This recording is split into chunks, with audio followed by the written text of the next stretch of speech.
I think the vulnerability is that we humans also are especially attracted to sensational news and drama, right? And for some reason, we can be quite gullible to believe quite some crazy stuff.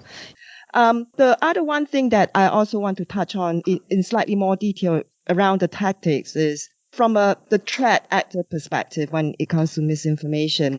They would need to understand the human nature and the cultural factors of the target network. So not any different from, say, advertising, as you mentioned earlier. But the operation is mainly a psychological operation. So there's a lot of groundwork to be set in terms of reconnaissance and also logistics planning, which is very, very different from, would you say, from organizing a ransomware attack? Well, it's a different kind of intelligence gathering. To do a ransomware, to do the intelligence that you need for a ransomware attack, what I need is a person who understands computers very well. When I need to do a psychological operations, cyber-enabled information warfare, I need a psychologist or an anthropologist to understand the culture and the mentality of the people that I'm attacking. Very different skill sets.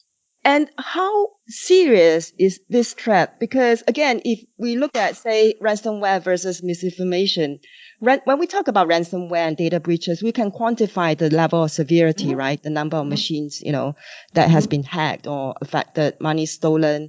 But when it comes to misinformation, we are talking about targeting the minds, orchestrating changing behaviors. How do we treat it seriously? That is a very good question, and I don't know how to answer that.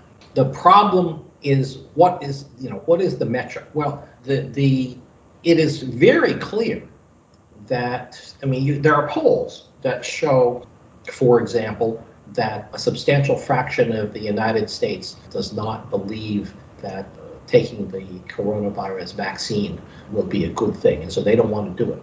Okay. Is it coincidence that most of them are Republicans? I don't know how to answer that question. I think it is not. Almost, overwhelmingly, the people who are vaccine hesitant or vaccine reluctant in the United States are Republicans. And is there a correlation between that and, their support for President Trump? I don't know how to answer that.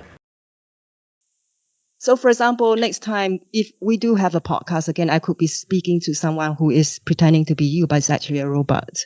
That's correct. That's coming nearer and faster than we would imagine or expect. I think that's correct. Okay. Thank you so much, Dr. Lin, for your time today. I really appreciate your thoughts and insights on this very difficult topic. Thank you so much, Dr. Lin. Bye-bye.